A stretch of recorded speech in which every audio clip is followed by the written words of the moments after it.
Muy buenos días, muchísimas gracias a todos por vuestra asistencia. Bienvenidos a este webinar que va a durar una hora respecto a la ciberseguridad y a la situación en la que nos encontramos actualmente. Como muchos de vosotros sabéis, el coronavirus ha facilitado que muchísimas empresas y compañías empiecen a utilizar el teletrabajo, un reto que ha permitido que podamos adaptarnos a una circunstancia que ha exigido que los sistemas informáticos comiencen a trabajar a través de VPNs, a través de sistemas informáticos que en muchas ocasiones pues, no están suficientemente dimensionados o tienen una seguridad informática suficiente. Hoy, a través de nuestro partner SonicWall, queremos poder explicaros qué mejoras, qué implementaciones podemos realizar para que nuestro sistema esté seguro. Agradezco tanto a Eduardo como a Alex y como a Erika su presencia hoy en esta ponencia. También a mi compañero Fran Trigueros, que es el director de servicio técnico, es el especialista en SonicWall y ciberseguridad. Agradezco su tiempo y quisiera dar la voz a los compañeros de SonicWall para que comiencen el seminario cuando entiendan oportuno. Muy bien, pues muchas gracias, Jorge, por la introducción. Gracias también, Fran, y a todo el equipo de Gisper por la oportunidad de participar. Bueno, en línea con lo que comentaba Jorge, bueno, yo soy Eduardo Brenes, soy Territory Manager de SonicWall. Como decía Jorge, están mis compañeros Alex y Erika también en esta sesión. Y bueno, pues la línea de lo que comentaba Jorge, queríamos comentaros, bueno, pues que lo primero desearos que estéis bien a nivel de salud, que ya nos va quedando menos, ya parece que ya se va viendo la luz al final del túnel. Y bueno, pues como comentábamos, pues estamos en una situación muy especial que nunca habíamos vivido en la historia y sobre todo nos gustaría cumplir con dos propósitos en esta sesión. En primer lugar, qué peligros se están produciendo por el hecho de que estemos todos teletrabajando desde casa, aunque ahora pues ya estamos en fase de desescalada, porque bueno, estamos viendo muchos ataques que comentaremos a lo largo de la presentación debido a los workarounds, a las soluciones temporales que se están implementando en este sentido y que dejan configuraciones de redes muy expuestas y vulnerabilidades graves, porque desgraciadamente pues, los ciberatacantes pues, no hacen cuarentena de su labor. Y en segundo lugar, ¿qué soluciones tenéis a vuestra disposición para seguir manteniendo las operaciones de forma eficiente, pero también de forma segura? Si os parece, si tenéis alguna pregunta, podéis hacerla a través del chat. Y si os parece, la dejamos para el final y contestaremos a todas las preguntas que tengáis, ¿vale? También os remitiremos esta presentación e incluso la grabación de esta sesión, ¿vale? Pues si la queréis repasar o si luego deseáis también profundizar en algún aspecto de esta presentación, aquí tenéis las direcciones de correo electrónico de todos, por lo que si tenéis cualquier duda o cualquier comentario, pues también ahí tenéis nuestras direcciones de correo electrónico, ¿vale? Entonces, bueno,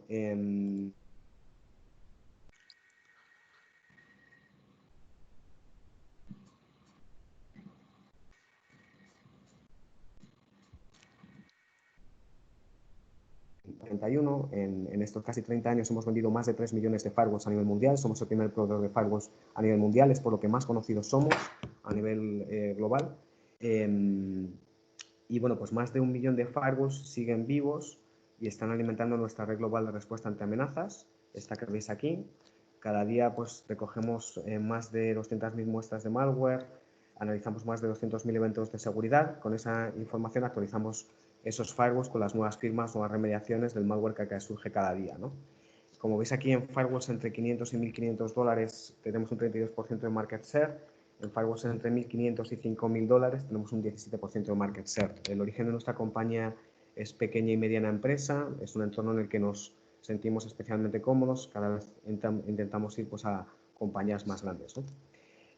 Aquí veis un poco la historia de la compañía desde el año 91, de los años 2012 a 2016 estuvimos dentro de la estructura de Dell EMC. Cuando Michael Dell adquirió EMC Cuadrado, decidió darnos más autonomía. Seguimos muy ligados a Dell con un contrato de OEM por el cual Dell sigue OEMizando y comercializando SonicWall.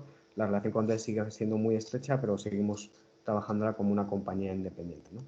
Aquí veis un poco nuestro portfolio, tenemos un área de soluciones de seguridad perimetral, ahí estarían los firewalls de próxima generación, estos que comentábamos. Sabéis que nuestros firewalls pueden actuar como terminador de túneles VPN SSL, como luego veremos en la parte de Alex, pero también tenemos una gama de soluciones específica para esa funcionalidad, para hacer VPN SSL, que es sobre todo lo que queremos centrar la presentación, que es esta gama que veis aquí de SMA, de Secure Mobile Access. que ofrece funcionalidades adicionales y una granularidad mayor de cara a identificar a los usuarios que se están conectando, verificar la integridad del equipo que se conecta a la red corporativa, etc. Luego veremos ese detalle, ¿vale? También hablaremos de nuestras soluciones de Endpoint Security. Tenemos un cliente, un anti-malware de próxima generación, que como veréis va más allá de un antivirus tradicional basado en firma, que se llama Capture Client, que está basado en SentinelOne, que es un fabricante que es líder en entorno de anti-malware de próxima generación basado en inteligencia artificial y machine learning. Luego comentaremos más en detalle esta solución. Tenemos soluciones orientadas a seguridad de correo electrónico y también queremos hablaros de una solución orientada a seguridad de correo electrónico en la nube, Office 365, Google Mail, y aplicaciones tipo software as a service, como son Dropbox, Box, OneDrive, ese tipo de aplicaciones, ¿vale? Que es Cloud Application Security, esta solución que veis aquí abajo, ¿vale? Luego veremos esto más en detalle en la parte de Alex. Sabéis que nosotros confiamos en un modelo de seguridad basado en capas, de manera que cada capa opere en una fase distinta del ataque y que todas las capas tengan que ser comprometidas para que el ataque sea satisfactorio.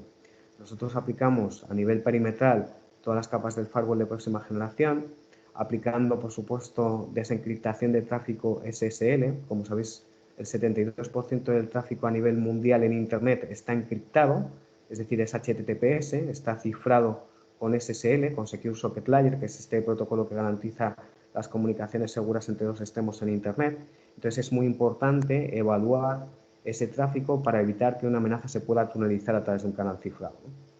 También aplicamos seguridad de correo electrónico, tenemos nuestro motor de sandboxing, tenemos un enfoque multimotor basado en 2 motores propietarios y en 2 motores de terceros.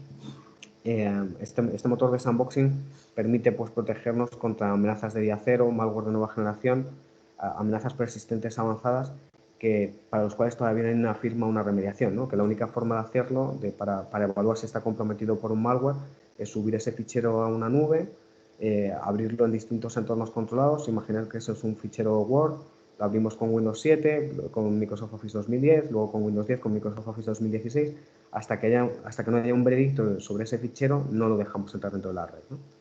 Y bueno, para aquellas amenazas que permanecen latentes en memoria y evitar vulnerabilidades tipo Spectre, Meltdown, Forzado, que se produjeron a principios de 2018, que afectó sobre todo a procesadores Intel, tenemos este motor de Real-Time Deep Memory Inspection que permite evaluar aquellas amenazas que permanecen latentes en memoria, ¿no? Que son capaces de evaluar si están en un entorno real y ocultan su armamento. Si ven que están en un entorno de sandboxing, ocultan su armamento y hasta que no pasan a una zona real, o sea, en un entorno en producción, pues no actúan, ¿no? Porque los próximos campos de batalla en ciberseguridad desgraciadamente van a ser los campos de memoria.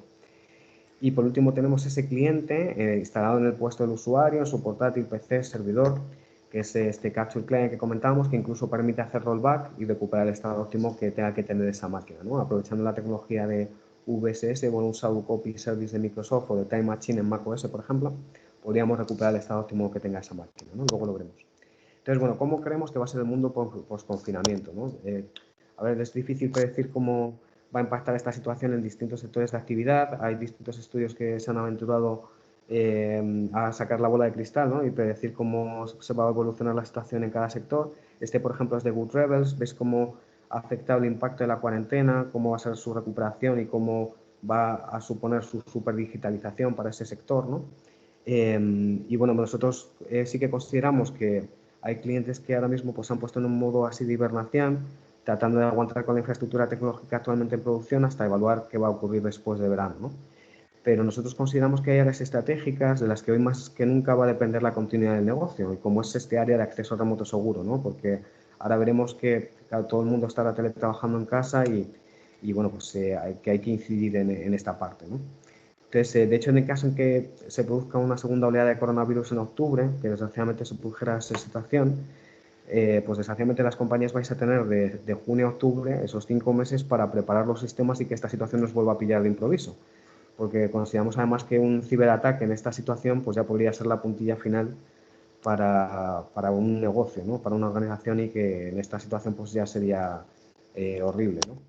Aquí veis otro estudio de Deloitte. Hay una encuesta también que es más positiva y optimista que ha elaborado la consultora de recursos humanos Hayes en la última semana de abril a más de 550 empresas, que afirma que el 55% de las compañías espera retomar el mismo ritmo de facturación en un plazo máximo de 6 meses, ¿no? Entonces, yo creo que ahí tenemos la suerte de que estamos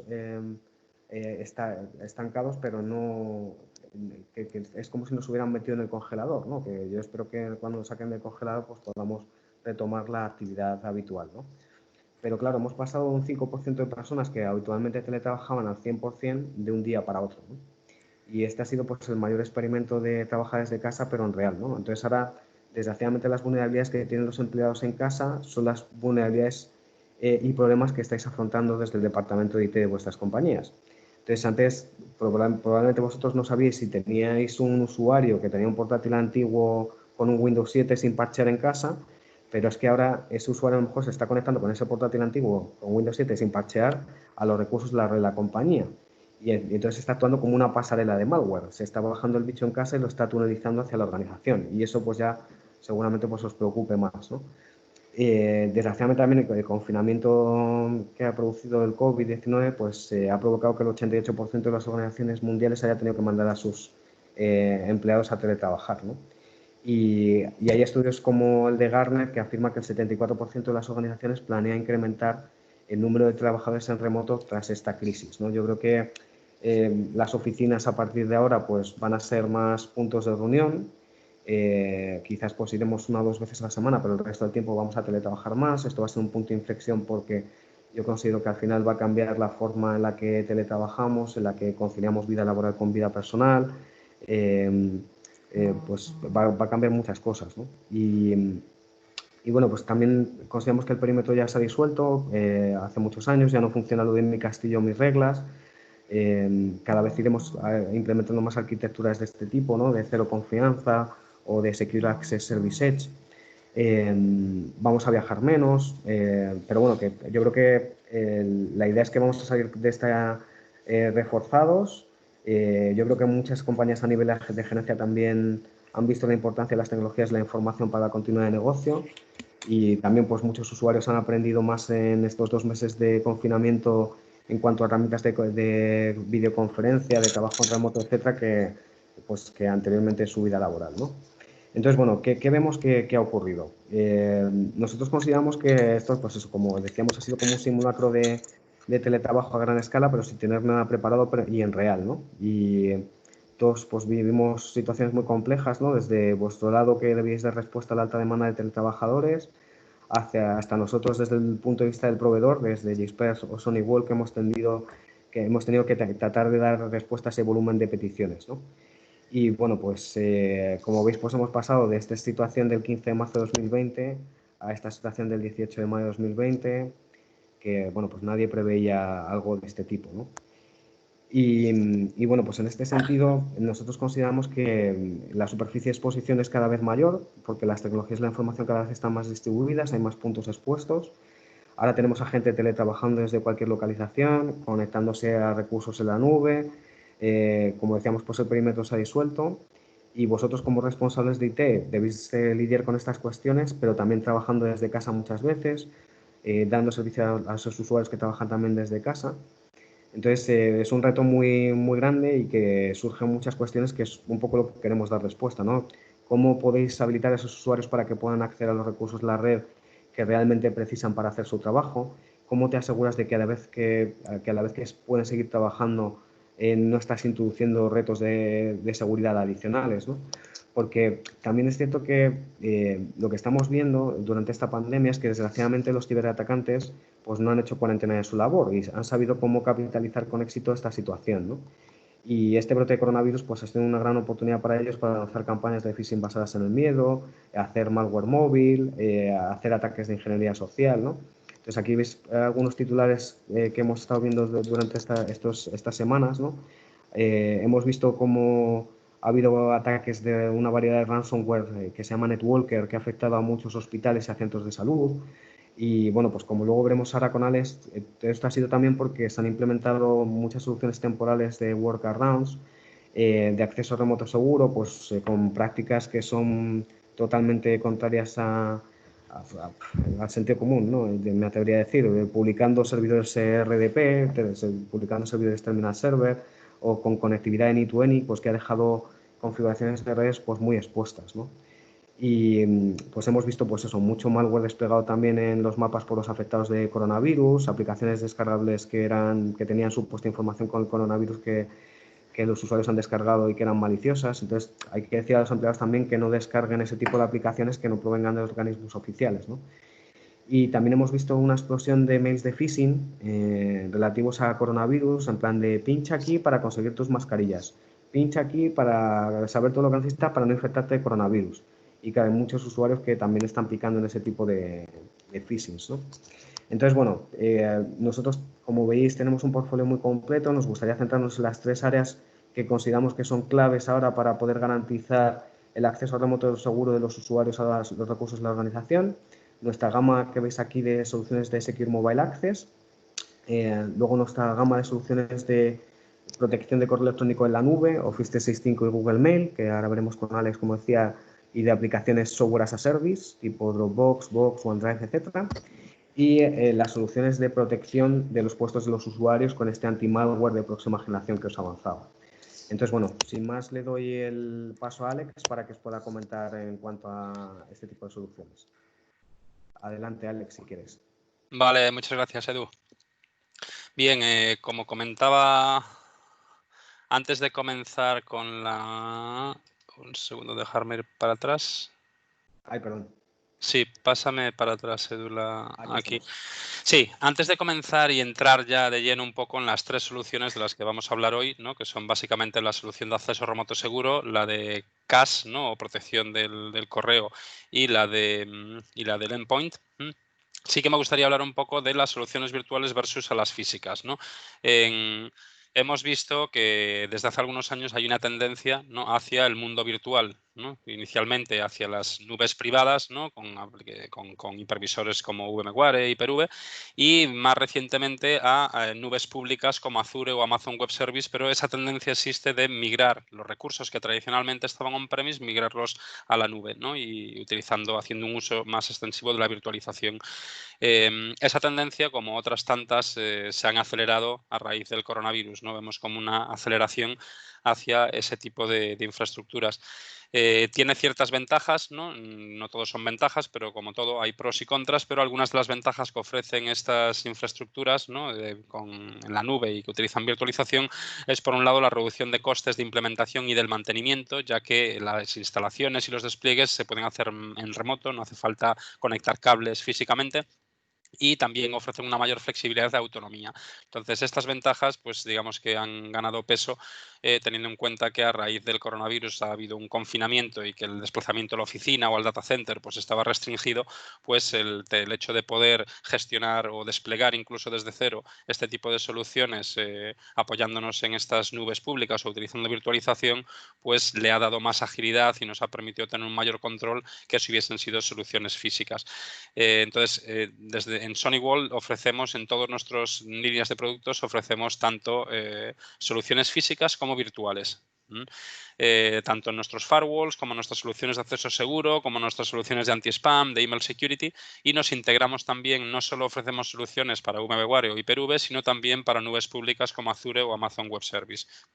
A nivel de licenciamiento, también tenemos un licenciamiento flexible en el que soportamos pues, Pay as you go o Bring Your Own License, ¿no? De forma que el licenciamiento se pueda ajustar a las necesidades particulares de cada cliente. En cuanto a las funcionalidades, ¿no? A nivel funcional, digamos que hay una equivalencia entre la solución física y la virtual. No por escoger una solución virtual vamos a tener menos funcionalidades que con las soluciones físicas.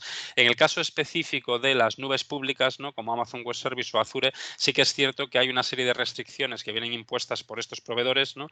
Que hacen que algunas, no funcionalidades, pero digamos que hay ciertas funcionalidades, por ejemplo, en el caso de los firewalls, que tienen más que ver con la propia infraestructura, el poder desplegar un servidor de HCP, por ejemplo, ¿no? Que nos vienen impuestas ya por el proveedor. Entonces, son limitaciones, ¿no? Que tienen nuestros productos y también los de cualquier fabricante que quiera integrarse en estas infraestructuras de nube pública. Pero bueno, quitando unas pequeñas diferencias, digamos que las funcionalidades principales de los equipos están disponibles independientemente de que sea una solución física o que sea una solución virtual o en nube pública. Bien, vamos a pasar ya entonces a los 3 bloques que comentábamos antes, ¿no? Y empezaremos con el de acceso remoto seguro, ¿no? Esta es una de las soluciones que más éxito ha tenido, pues, recientemente a raíz del coronavirus, porque permite precisamente eso, ¿no? Acceder de forma remota y segura a recursos en la oficina, por ejemplo, en el data center.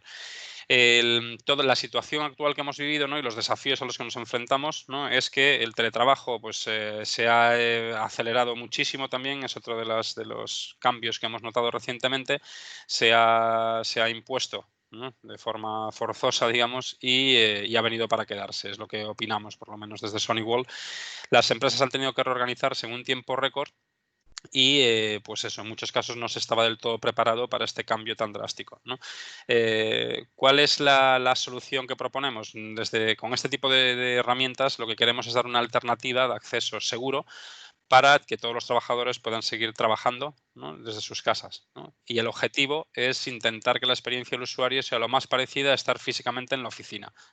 Hay usuarios que ya estaban acostumbrados, por ejemplo, a trabajar remotamente, y con esos usuarios el cambio ha sido mínimo porque ya conocían los procedimientos o ya tenían hábito para ese tipo de conexiones, pero aquellos usuarios que iban a trabajar todos los días en la oficina, pues realmente es un cambio un poco más drástico, ¿no? Y en algunos casos pues cuesta adaptarse a ese cambio. Cambian procedimientos, cambian los dispositivos, cambian los accesos, o sea, es todo como muy diferente. Entonces, todo el esfuerzo que podamos hacer para intentar que el acceso sea lo más parecido al que tenían en la oficina es un buen paso para que los trabajadores se sientan cómodos y puedan seguir trabajando, estén donde estén. Este cambio también abre nuevos desafíos en cuanto a la seguridad. Antes accedían desde PCs físicos o portátiles corporativos, ahora lo hacen desde dispositivos personales en la mayoría de los casos. Claro, esto a nivel de seguridad pues abre ahí la puerta a nuevas amenazas y a tener un menor control de esos dispositivos. Por lo tanto, tenemos que tener eso en cuenta y suplirlo o tenerlo bajo control de alguna manera. Por otro lado, también la falta de soluciones o licencias necesarias para este nuevo entorno. Ha habido, con este cambio tan drástico de un día para otro, había organizaciones pues, que ya las que más utilizaban el teletrabajo pues ya tenían la solución implementada y quizás era solo un tema de licencias, ¿no? De conseguir más licencias de las que tenían habitualmente, pero en otros casos la infraestructura no estaba preparada para el teletrabajo, por lo tanto ha habido que implementarla pues eso, en tiempo récord y adaptarse a este nuevo cambio. Pero bueno, han sido algunos de los desafíos y que hemos tenido que superar pues, junto con nuestros partners y con nuestros clientes para intentar que pues, que las empresas siguiesen funcionando y que los trabajadores estuviesen lo más cómodo posibles. Bien, hablando un poco del portfolio, digamos que tenemos dos líneas. Dentro del portfolio de SMA de Secure Mobile Access hay dos series, la serie 100 y la serie 1000. La serie 100 está orientada para entornos más pequeños, ¿no? De hasta 400 usuarios como mucho, mientras que la serie 1000 está orientada ya para varios miles de usuarios. Entonces es más para más entornos empresariales con una demanda de acceso y de concurrencia de usuarios mayor. Son soluciones muy diferentes a la hora de configurarlas, son muy diferentes, no tienen nada que ver una con la otra, aunque a nivel funcional ofrecen básicamente lo mismo. Sí que es cierto que la interfaz de configuración y el procedimiento para configurarlos cambia mucho en un caso y en otro. Pero bueno, en cualquier caso tenemos documentación, tenemos vídeos, tenemos información y os podemos ayudar a implementarlos si necesitaseis ayuda a la hora de arrancar con alguna solución de este tipo. Tenemos tanto appliance físicos como appliance virtuales, como comentaba anteriormente, y en concreto un modelo que ha tenido mucho éxito recientemente ha sido el modelo el 500V, ¿no? Que es un modelo que soporta hasta 250 usuarios y que es un modelo virtual. Se despliega en minutos y bueno, es muy fácil ponerlo a andar y que empiece a dar ya servicio a todos los usuarios remotos. Pero como digo, tenemos tanto equipos físicos como virtuales que pueden abarcar desde 200 usuarios hasta varios miles de usuarios. ¿Cuáles son algunas de las recomendaciones o buenas prácticas que hacemos a nuestros clientes que utilizan este tipo de soluciones, ¿no? De acceso remoto seguro? Bueno, por un lado, estas soluciones permiten dos tipos de acceso principalmente. Uno de ellos es el acceso a través de cliente, ¿no? Donde la experiencia del usuario sería similar a la de un cliente VPN tradicional basado en IPsec, pero en este caso utiliza tecnología SSL VPN. Pero la experiencia del usuario sería muy, muy, muy similar, ¿no? Me conecto a una red remota, obtengo una dirección IP de esa red a la que me conecto y en base al perfil de usuario que tengo, a los grupos a los que pertenezco, pues tengo acceso a más o menos IPs, ¿no? O recursos del otro lado. Eso es un poco la forma de acceder con el cliente SSL-VPN. Pero este tipo de soluciones ofrecen también una alternativa, ¿no? Una forma de acceso adicional, que es la de sin cliente, clientless, ¿no? Realmente aquí el cliente que se utiliza es el navegador. Entonces utilizamos el navegador para apuntar a una URL, ¿no? A un portal en el que nos autenticamos con credenciales de usuario, y una vez que entramos, pues tendremos acceso a más o menos recursos que llamamos bookmarks. Después veremos alguna captura de pantalla donde se puede ver en qué consisten estos bookmarks y qué tipo de acceso nos pueden dar. Un aspecto en el que incidimos mucho también es el de la securización de la autenticación, ¿no? Es decir, si ahora los usuarios están accediendo, toda la organización está accediendo en remoto, y no podemos confiar en que simplemente para poder acceder a los recursos de la red que son críticos, que dependa solo de un nombre de usuario y de una contraseña. Está habiendo muchos ataques de phishing, luego hablaremos más sobre ello, pero digamos que uno de los objetivos de los atacantes actualmente es robar credenciales, ¿no? Entonces, si simplemente un atacante consigue robar las credenciales de un único usuario de la organización, ya puede suplantar su identidad y tener acceso no autorizado a recursos críticos y, y sensibles, ¿no? De la organización. Si implementamos doble factor de autenticación, ya se complica más la cosa. Digamos que aunque el atacante haya conseguido robar las credenciales de algún usuario, no va a ser tan sencillo como meter las credenciales y ya estoy dentro, ¿no? Meto las credenciales, ¿no? Y lo siguiente que veo es que me va a pedir un código de autenticación. Ese código de autenticación normalmente se va a enviar a un teléfono móvil, ¿no? Y nos integramos con Google Authenticator, con Microsoft Authenticator, con Duo Mobile, que son aplicaciones que se instalan en el teléfono móvil, o también nos podemos integrar con soluciones más tradicionales de doble factor de autenticación basadas en tokens físicos, ¿no? Y que son como RSA o Vasco. Es muy importante este punto, ¿no? Luego hablaremos más sobre ello. Por otro lado, otro punto muy importante, la identificación y autorización de los dispositivos, ¿no? En este sentido, ofrecemos dos mecanismos. Uno de ellos es Device Management, otro de ellos es Endpoint Control, pero básicamente lo que permiten es que el administrador pueda decidir si permite o no permite esa conexión en base al dispositivo, ¿no? Aunque el usuario sea autenticado correctamente, incluso con doble factor de autenticación, el administrador puede decidir si ese dispositivo lo considera seguro o no, ¿no? Antes Edu hablaba de el sistema operativo que tiene, si está parcheado o no, qué aplicaciones tiene, si son vulnerables o no. Entonces puede ser información que el administrador puede tener en cuenta a la hora de decidir si permite esa conexión desde ese dispositivo o no. Y un licenciamiento flexible. Esto también es muy importante en este tipo de soluciones porque claro, lo hemos vivido recientemente, ¿no? Hemos pasado de a lo mejor un 10 o un 20%, ¿no? En muchos casos de accesos remotos, ¿no? De usuarios móviles a un 100%. Entonces, si disponemos de un licenciamiento flexible, como en nuestro caso, que tenemos unas licencias que se llaman Spike License, que lo que permiten es que si mi solución de acceso remoto seguro está licenciada para 50 usuarios, por ejemplo, pero en mi organización hay 200, yo puedo utilizar las licencias de Spike License para que durante un tiempo limitado incrementar la concurrencia de usuarios al máximo que soporte el dispositivo, 200, 250, 400, por ejemplo. En ese caso, tengo como una especie de botoncito de play, ¿no? O de activación, que cuando le doy empiezan a contar los días, y cuando no hace falta, pues le doy stop y dejan de contar los días. Son licencias que vendemos en bloques de 30 días o de 60 días y no tienen expiración. Es decir, voy gastando días. Si la semana que viene me hace falta gastar 5 días, los gasto, pero si hasta el año que viene no me hace falta gastar más, pues ahí quedan esos días retenidos hasta que me vuelva a hacer falta y los vuelva a necesitar, ¿no? Pero es muy sencillo, es como un botón de play y un botón de stop, y de esa forma consigo desbloquear el dispositivo para que soporte el máximo número de usuarios para el que tiene capacidad ese modelo. ¿Qué más funcionalidades podemos implementar para securizar las redes? Restringir los accesos a determinadas horas del día. Es decir, yo puedo decirle a mi solución de acceso remoto seguro que permita logins de usuarios desde las 9 de la mañana hasta las 7 de la tarde, por ejemplo. Fuera de ese horario no se permiten los accesos remotos. Entonces, de esta forma, pues puedo también controlar que si algún atacante que está en una zona horaria diferente, por ejemplo, pues que tenga que realizar sus ataques pues por las noches, por ejemplo, un horario que no le vaya bien, entendiendo que ese usuario, o sea, ese atacante sepa que la limitación es esa. O sea, lo que va a ver es que la conexión está rechazada. No va a saber si es por la IP de donde viene, si es por el tema de la hora a la que es decir, le estamos complicando las cosas a un supuesto atacante. Otros mecanismos que tenemos también es precisamente pues, tener en cuenta la IP de origen desde donde se establece la conexión. Es decir, lo podemos analizar tanto por reputación, ¿no? Con el servicio de anti-botnet, ver si esa IP tiene una reputación baja, por ejemplo, en ese caso rechazaríamos la conexión, o también por la ubicación geográfica. Es decir, yo puedo restringir los accesos de los usuarios remotos para que se conecten, por ejemplo, desde España solo. Y si me viene una conexión que viene desde Rusia o desde Estados Unidos o desde otro país del mundo, pues podría bloquearla simplemente por la ubicación geográfica de esa IP. Entonces, de esta forma también estoy restringiendo el acceso. Es cierto que un usuario podría utilizar pues, algún servidor proxy o alguna forma de alguna conexión VPN también para poder llegar a la aplicación al servicio de SMA a través de una IP, por ejemplo, española.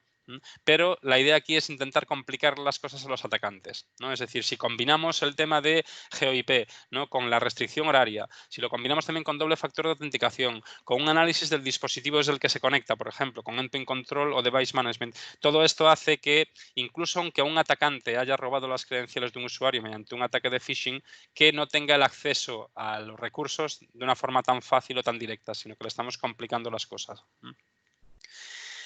Antes hablábamos de que es posible conectarse de dos formas, ¿no? A través de portal o a través de túnel, ¿no? Con un cliente SSL VPN. En el caso en el que utilicemos una conexión de cliente, sí que es más seguro utilizar un modo que es túnel all mode, que consiste en tunelizar todas las conexiones a través de esa conexión SSL VPN. Es decir, aquí cuando hablamos de clientes está la opción de Tunnel all mode o la opción de Split Tunnels. Con Split Tunnels solo se enruta por el túnel cuando el recurso que queremos hacer está al otro lado del túnel, ¿no? Algún servidor en la oficina, algo así. Pero si quiero navegar por Internet, salgo por mi conexión normal. El peligro con este modo de conexión es que el PC que está conectándose en remoto a través de un cliente SSL VPN puede actuar como pasarela. Es decir, puedo descargarme de Internet cualquier tipo de malware y enviarlo a través de esa conexión de túnel de SSL VPN, enviarlo al otro extremo de la red, ¿no? A la oficina. Entonces, por seguridad sí que se recomienda más hacer un túnel all mode. Si el modo de conexión va a ser de cliente, pues que se enrute todo el tráfico por ese túnel, incluso aunque el destino sea Internet. De esa forma también podremos controlar la navegación, por ejemplo, las aplicaciones que utilizan los usuarios desde el firewall perimetral, de la misma forma que lo haríamos si el usuario estuviese físicamente en la oficina, ¿no? Entonces, también otra forma de que podamos aplicarle un control a nivel perimetral pues muy similar a cuando están en la oficina. Hay otra funcionalidad muy interesante también que le llamamos Always On VPN, que consiste en establecer la conexión VPN antes incluso de que el usuario llegue a login en el equipo. Es decir, el usuario arranca el portátil, por ejemplo, y antes de que se pueda autenticar en Windows ya se ha establecido la conexión VPN contra la oficina y el usuario podría autenticarse en el dominio incluso, de la misma forma que haría si estuviese físicamente en la oficina, y además no podemos bloquear para que no pueda cerrar la conexión VPN. Es decir, si el portátil está encendido, la conexión VPN está establecida. Solo se cerrará cuando el portátil se apague, por ejemplo, pero estará establecida en todo momento y el usuario no tendrá la capacidad de cerrarla. Entonces es una forma también de poder controlar más todo el tráfico que se genera desde ese dispositivo. Bien, esto sería, por ejemplo, una captura de pantalla, ¿no? De un portal SSL VPN, ¿no? Es decir, si el método de acceso que hemos escogido es el de acceso a través de portal, pues podemos apuntar a una URL, abrir el navegador, apuntar a una URL y desde ahí accederíamos a un portal que nos pediría credenciales. Introduciríamos las credenciales del usuario, idealmente nos pediría un código de verificación, ¿no? De doble factor de autenticación. Lo introduciríamos y a partir de ahí ya veríamos pues más o menos recursos en función del usuario que seamos o de los grupos a los que pertenezcamos, ¿no? Los tipos de bookmarks que se pueden crear, un bookmark es cada uno de estos botoncitos que veis aquí.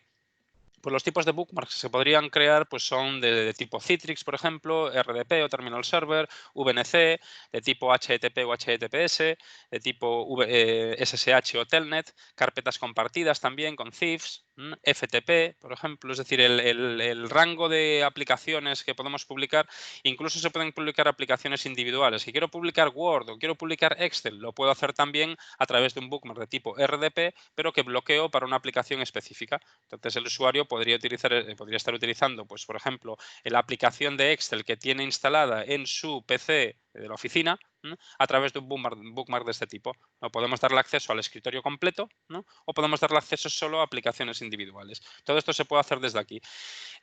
Nuestros firewalls también permiten crear portales SSL, pero solo uno. está limitado a un solo portal, el nivel de personalización es menor que con los dispositivos SMA, que están ya orientados para este propósito, y también los tipos de bookmarks que se pueden crear en el caso de los firewalls está limitado solo a 4 tipos: RDP, VNC, Telnet y SSH, mientras que con SMA tenemos muchos más tipos de bookmarks para proporcionar acceso a más recursos.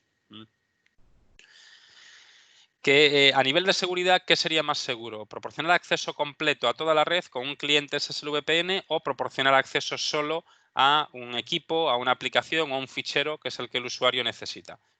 Entonces, en este caso, aquí tenemos por un lado los portales SSL o por otro lado los accesos de cliente.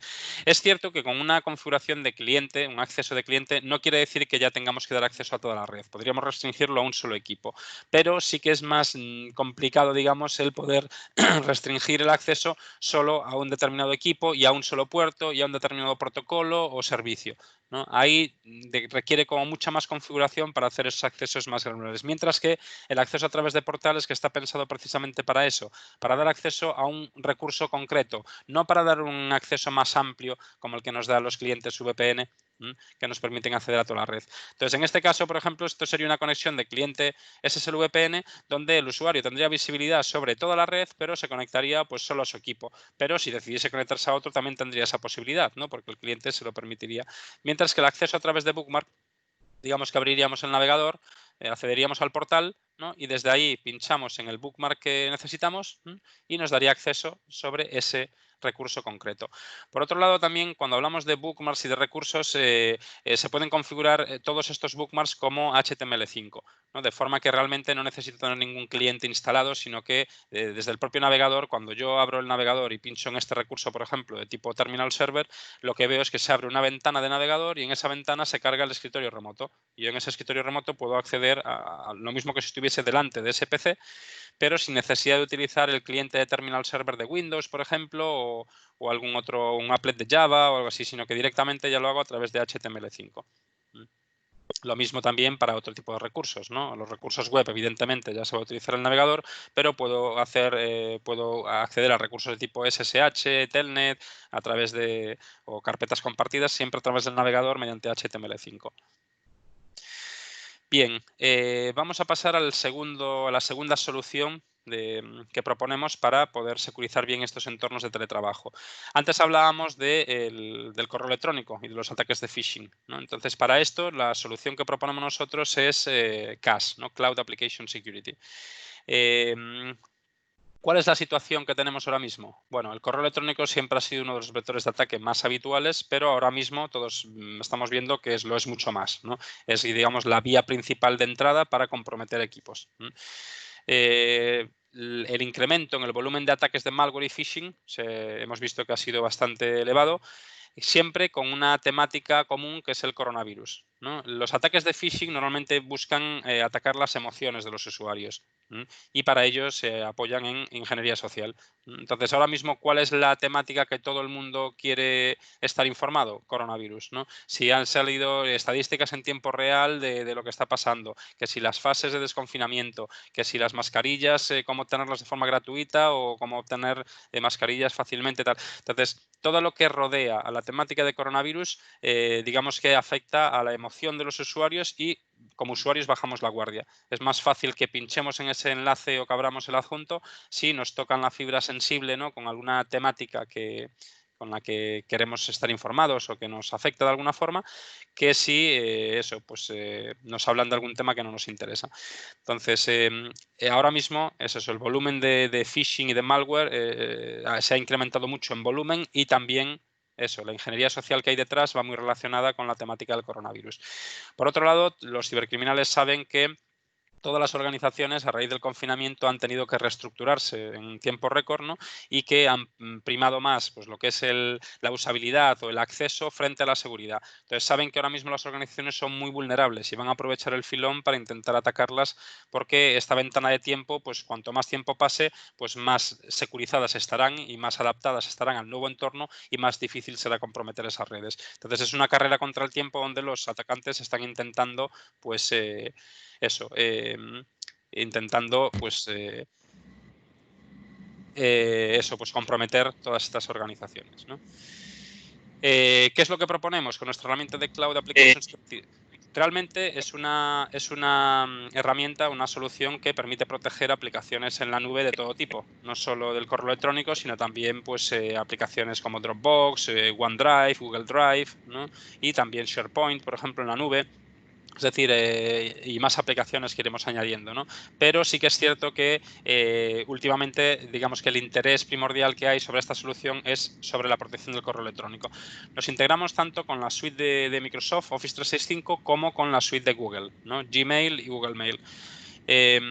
Algunas de las funcionalidades que ofrece en comparación con, digamos que es una solución anti-spam más novedosa, ¿no? El enfoque que tiene no es como una solución tradicional de anti-spam donde el flujo de correo hay que modificarlo para que pase primero por la solución anti-spam y después se entrega al servidor, sino que en este caso, mediante API se integra con el propio servicio que ofrece el proveedor desde la nube y permite, por ejemplo, pues inspeccionar los logins de los usuarios, desde qué ubicaciones geográficas están haciendo login, para detectar, por ejemplo, pues si hay un login de un usuario desde China, por ejemplo, desde Rusia o desde algún país que no es habitual, ¿no? Pues entonces puede ser un indicio de que a ese usuario le han robado las credenciales y están accediendo a su correo.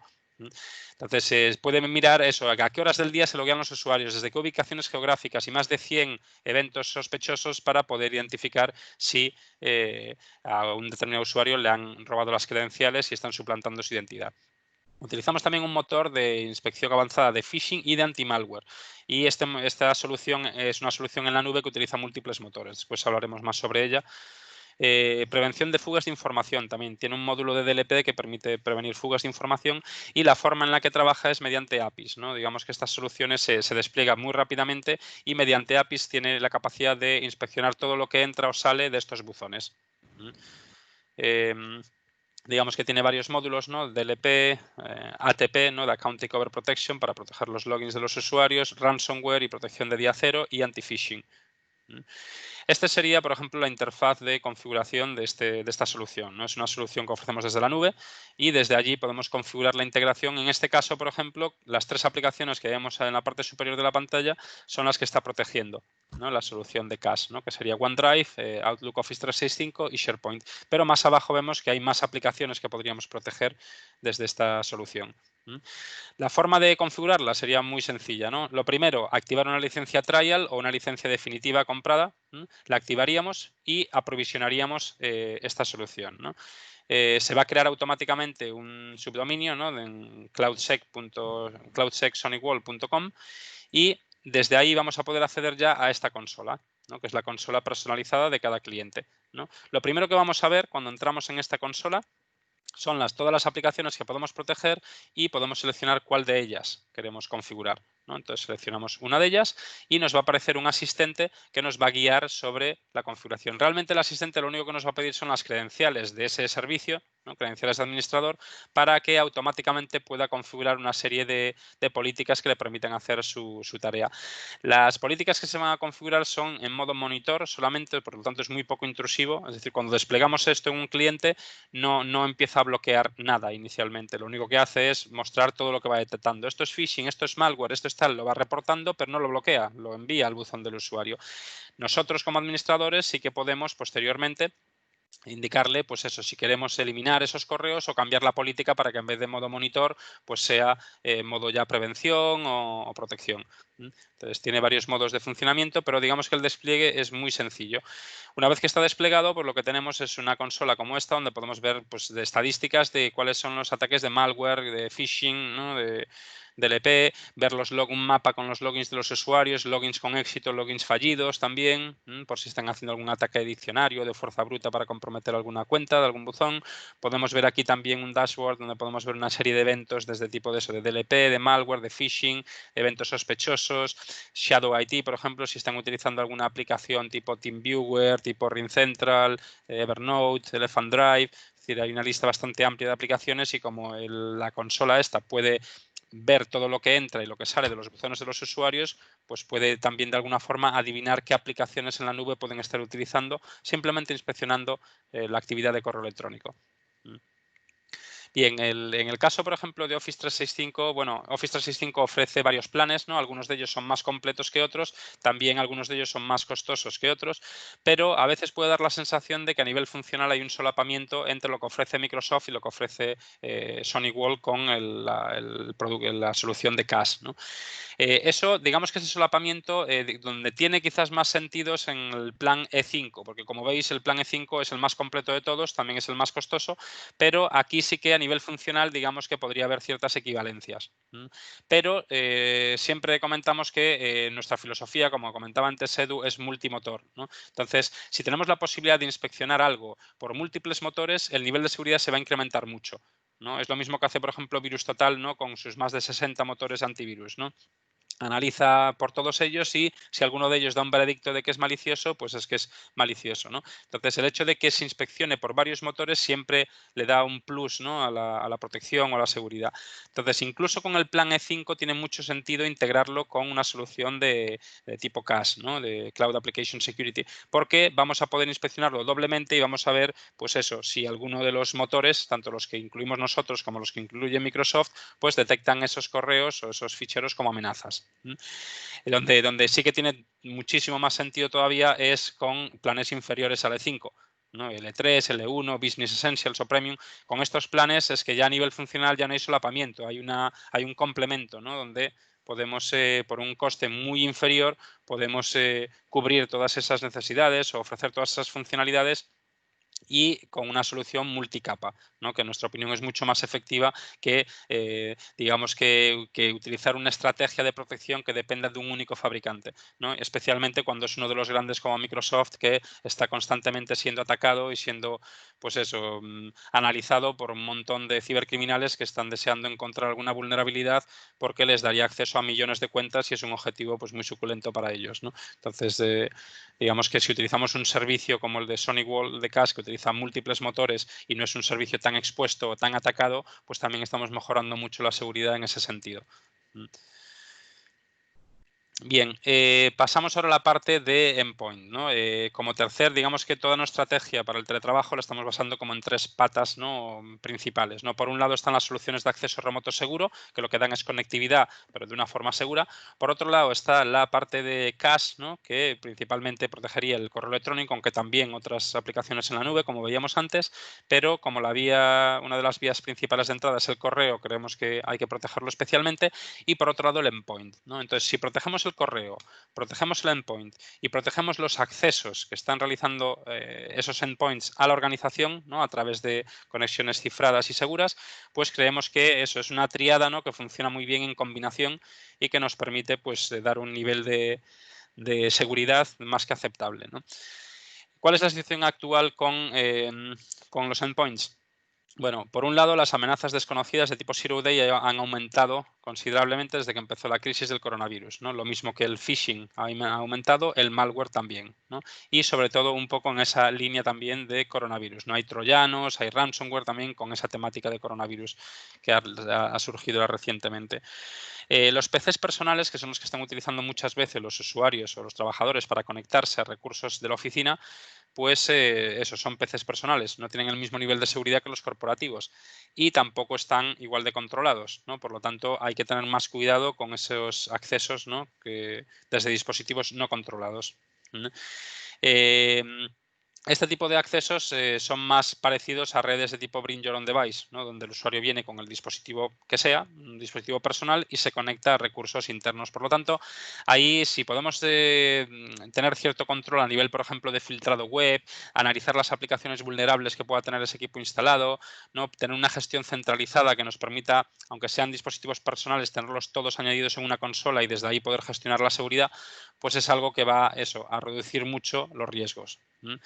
Por otro lado, también es muy conveniente tener medidas efectivas de desinfección, ¿no? en el caso de que exista una infección, de aislamiento, ¿no? el poder aislar esas máquinas en el caso de que alguna esté comprometida, o de marcha atrás. ¿no? En el caso concreto del ransomware, si empiezan a cifrarse ficheros, poder detener el proceso y hacer un rollback para volver atrás.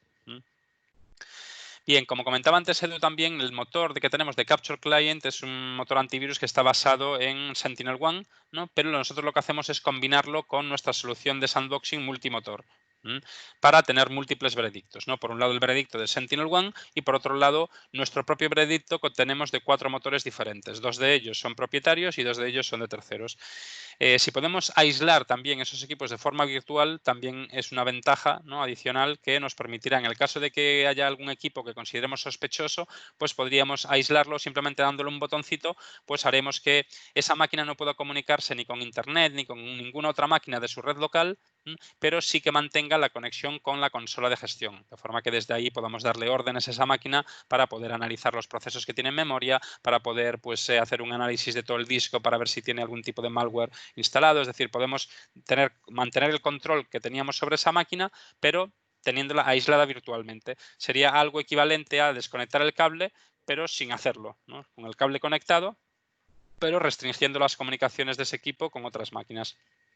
Tenemos un módulo también en el cliente que es el de análisis de aplicaciones vulnerables, ¿no? Application Risk Management. Lo que hace es que evalúa todas las aplicaciones que hay instaladas en ese equipo, ¿no? Y si detecta que hay alguna que es crítica, ¿no? Por ejemplo, aquí en la captura de pantalla podemos ver que hay una de ellas que es crítica, que es VLC, pues nos va a mostrar eso, pues qué vulnerabilidades conocidas tiene esa aplicación, que en función de la versión que está instalada, para que el usuario pueda actualizar a una versión superior que no esté afectada por ese bug o por esa vulnerabilidad.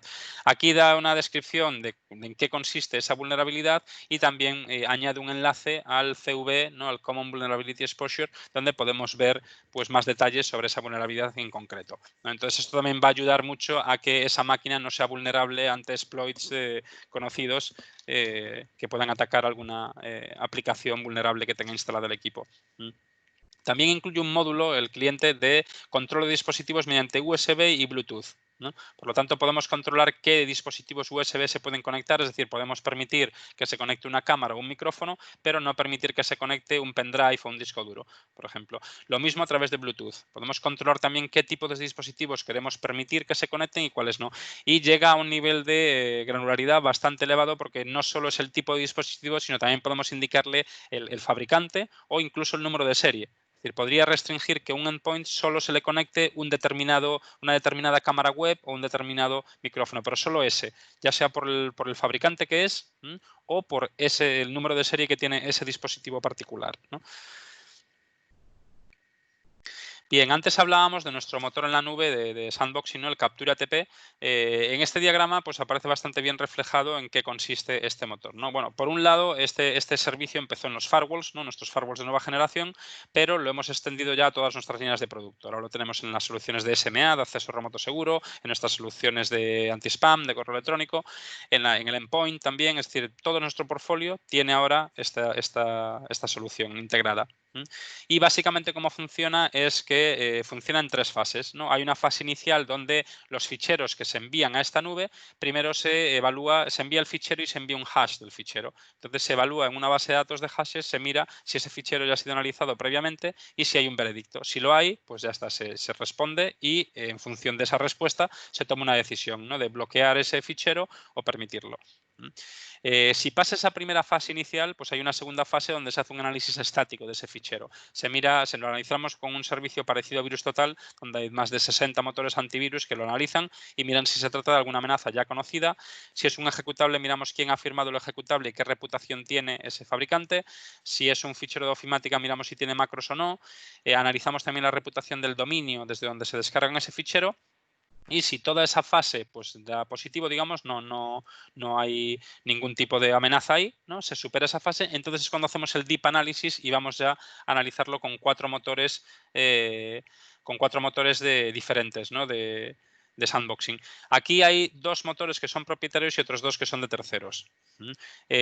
Cada uno de ellos utiliza metodologías muy diferentes entre sí, de forma que eso es lo que nos da también más valor. Aquí no consiste solo en utilizar un número. Si utilizamos 10 motores que todos funcionan igual, es mucho más fácil de evadir, ¿no?, que si utilizamos 2 o 3 motores, ¿no?, que funcionan muy diferente entre sí. Entonces aquí de lo que se trata es eso, de buscar metodologías diferentes para analizar por comportamiento ficheros que podrían ser malware de día cero.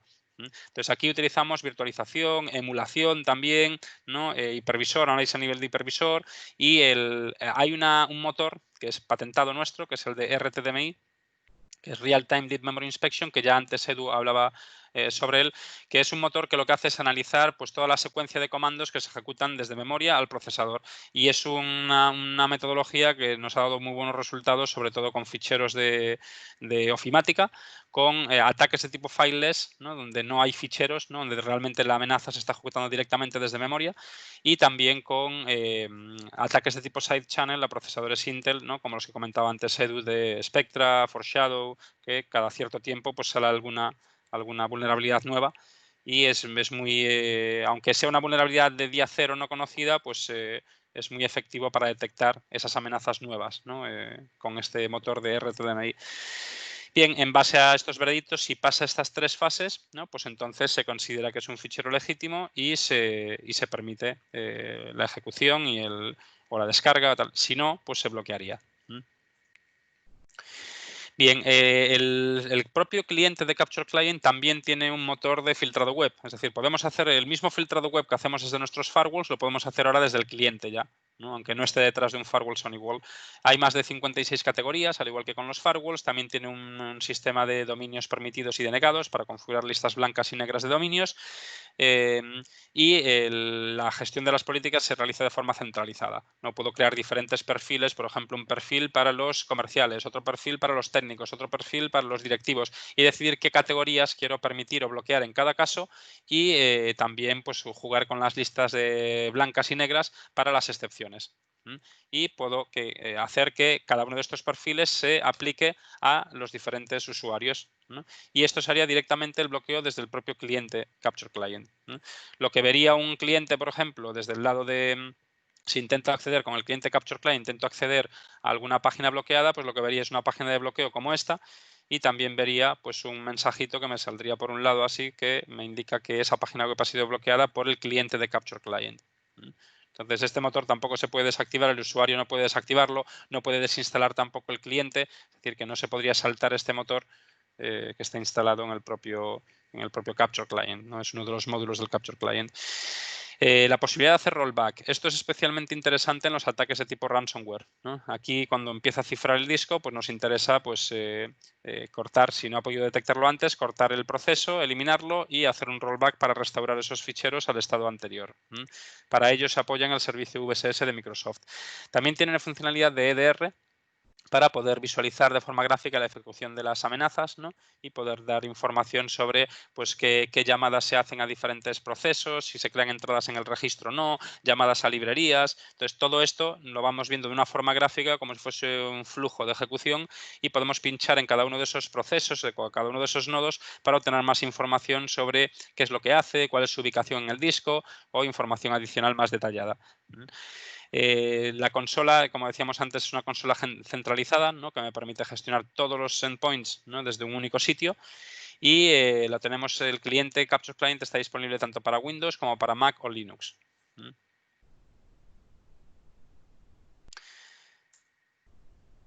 Vale, todo esto que hemos comentado, estas 3 soluciones que hemos visto hoy, ¿no? De SMA, CAS y Capture Client, podemos acceder a ellas desde una única consola que tenemos en la nube también, que es el Capture Security Center, y accedemos a ella a través de la URL cloud.sonywall.com. Es decir, si tenemos una cuenta de MySonywall, ya podemos acceder a este panel. Es decir, escribimos cloud.sonywall.com y accedemos, nos autenticamos con las credenciales de MySonywall. Lo que veríamos sería algo parecido a esto, donde en la izquierda tendríamos los diferentes grupos de productos, ¿no? Y en el frame principal de la derecha los diferentes recursos, ¿no? En función de las licencias que tengamos activadas en ese grupo de productos, pues veremos más o menos recursos activados. Desde aquí podemos tanto gestionar firewalls de forma centralizada, como acceder a los informes que generan los firewalls, como en el botón este de Capture Client. Aquí es donde accederíamos a la consola centralizada de los clientes, de los Capture Client.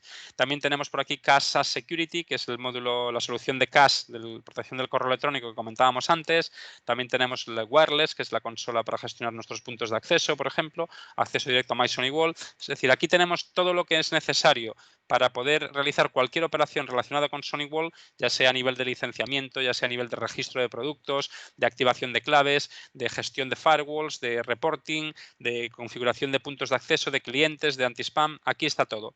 Entonces es una única consola que nos da acceso. Una vez que nos autenticamos al portal inicial, desde aquí hacemos ya, pinchando en cualquiera de estos recursos, hacemos single sign-on y entramos en el recurso sin tener que autenticarnos una segunda vez.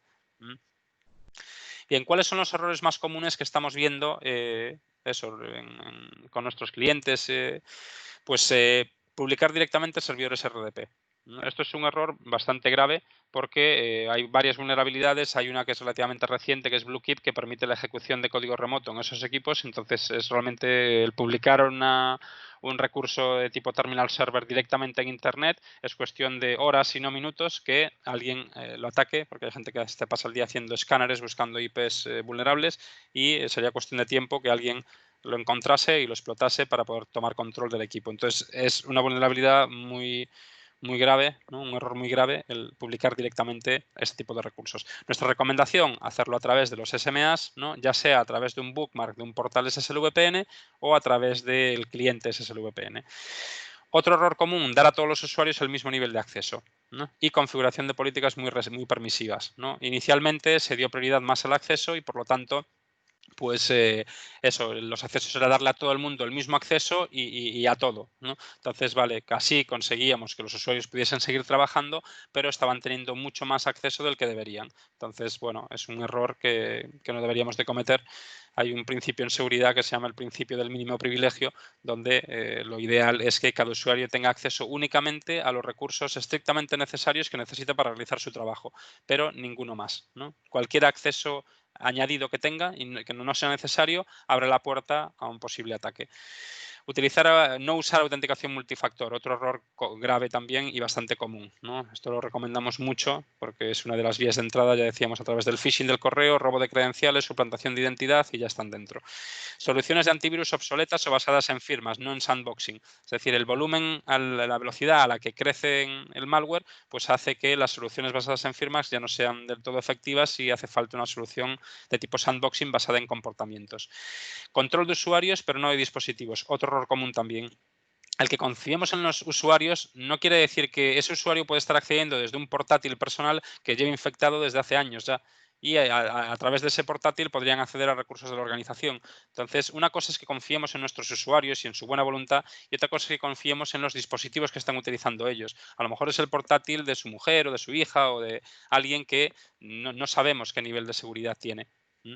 Errores de dimensionamiento también, es decir, los entornos no estaban preparados en muchos casos para esta sobrecarga que ha habido de conexiones remotas. Entonces, en algunos casos, pues es eso, la solución que instalada no era la adecuada y hemos tenido que recomendar subir un módulo superior, o si estaban accediendo a la red a través de los firewalls, pues que se instalasen una solución de acceso remoto seguro como SMA para poder soportar ese volumen de conexiones y además tener todas las funcionalidades añadidas que veíamos antes.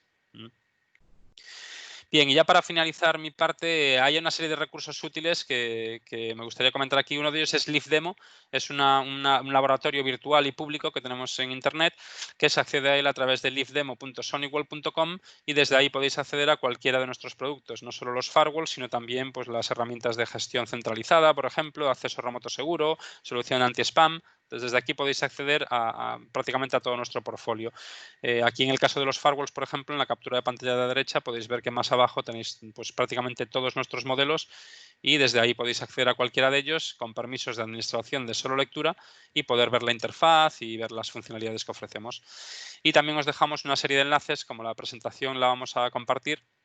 Pues aquí tendréis una serie de enlaces pues de procedimientos para activar o solicitar licencias trial de Capture Client o de CAS, ¿no? Algunos vídeos que grabamos recientemente también sobre recomendaciones y buenas prácticas de configuración en los firewalls y en los SMAs.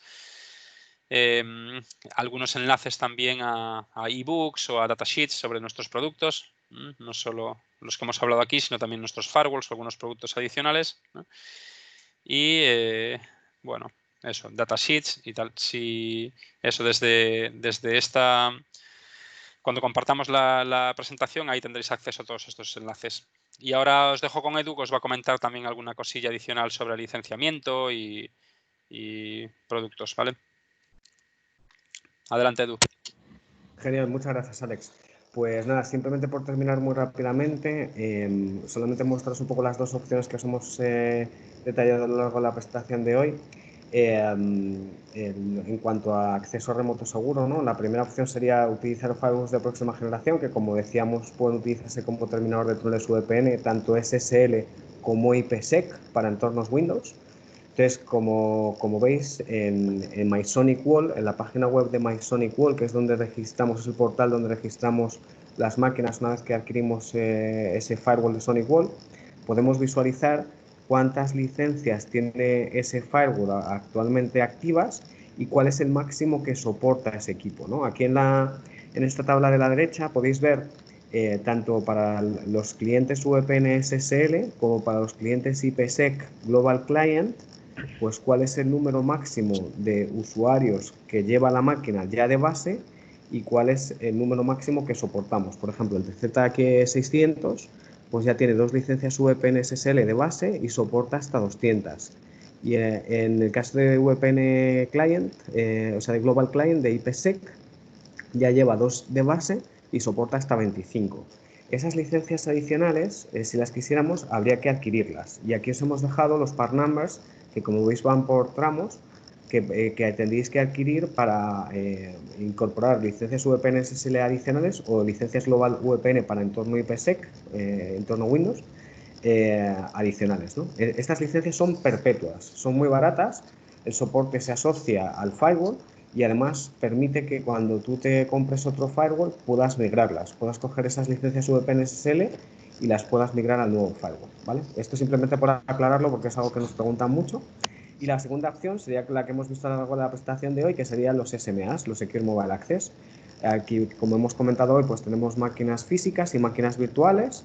Por ejemplo, en el SMA 500V soportamos hasta 250 usuarios. Y como hemos comentado, tenemos licencias Spike con una promoción que además dábamos 10 días gratis.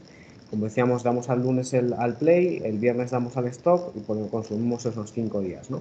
Podríamos tener 2 semanas gratis con esta promoción, utilizando el máximo potencial del SMA 500V, que son 250 usuarios, ¿no? Lo que hace es que desbloquea, por así decirlo, la potencia máxima del equipo. Entonces, durante esos 10 días laborables, hasta 250 usuarios concurrentes, el 251 ya no entraría, podrían acceder a los recursos de la red utilizando esta máquina virtual SMA 500V para acceder a la organización, ¿no? Entonces, aquí veis un ejemplo para que veáis un entorno de precios, con precios de lista, para que tengáis una estimación. Sobre esto, Gisbert os ponía a remitir también unos descuentos. Aquí veis un SMA 500V con 5 usuarios. Son 5 usuarios que habitualmente se conectan a los recursos de la red utilizando esta solución, pero podríamos incorporar esa licencia gratuita de 10 días, de manera que pues hasta un máximo de 250 usuarios se podrían conectar a los recursos de la red utilizando esta solución, ¿no? Como decía también Alex antes, tenemos licencias de 30 y de 60 días adicionales que podrían comprar y que veis aquí los precios de lista, ¿no? Los productos sin IVA. Y bueno, pues aquí también os hemos dejado unos enlaces para que veáis cómo activar una licencia trial de SMA 500V durante 30 días para 50 usuarios y cómo hacer la instalación básica. Esta es una licencia que son 2 vídeos que ha grabado Alex para ayudaros también en ese proceso. Si quisierais que os remitiéramos una licencia de SMA 500V, simplemente tendréis que remitir un correo electrónico a Spain, de España, spain@sonicworld.com, spain@sonicworld.com, y Alex os podría ayudar con la gestión de la licencia para que pudierais disponer de ella. Con esto tendréis 30 días de acceso remoto seguro para hasta 50 usuarios de forma gratuita. Con lo cual, pues yo creo que para también evaluar la solución y si os va bien para vuestro entorno, pues yo creo que sería interesante que lo probaseis, ¿no? Y aquí veis los prerequisitos también, los enlaces de los prerequisitos de la máquina VMware o de la máquina Hyper-V, qué requisitos tendría que tener esa máquina para implementar la solución. Como decía también Alex, esta solución se puede implementar en entorno de nube pública de Amazon Web Services y de Azure también, ¿vale? Entonces, bueno, pues básicamente esto es lo que os queríamos transmitir en el día de hoy. Disculpad que nos hemos pasado 10 minutillos más. Espero que os haya resultado de utilidad. Por supuesto, ahí tenéis todas las direcciones de correo electrónico de todos. Si tenéis alguna duda, algún comentario, queréis que profundicemos en algo, pues quedamos a vuestra disposición. No sé si hay alguna pregunta en el chat. En caso contrario, pues si queréis remitirnos la pregunta por correo electrónico, pues por supuesto os daremos respuesta lo antes posible y nada, esperemos que que os haya gustado la sesión y que os haya resultado útil y nada, quedamos a vuestra disposición para que nos visitéis. Le doy paso a Jorge por si quiere añadir algo más. Muchísimas gracias, Eduardo y Alex, por la exposición. Yo creo que hemos podido ver que SonicWall tiene respuesta para cualquier tipo de protección en nuestro sistema. Sobre todo, nos llama muchísimo la atención lo fácil y sencillo que es todo el tema del licenciamiento de usuarios para VPN. Y bueno, pues estamos a vuestra disposición en Gisper. Todos nos conocéis, nos podéis mandar un correo electrónico y explicaros o añadiros la información que demandéis. Muchísimas gracias, Eduardo y Alejandro, por vuestra presencia. Pues A a vosotros, vosotros. muchas gracias. Gracias, Jorge. Un abrazo. Hasta luego, adiós. Venga, gracias. Hasta pronto. Ahora.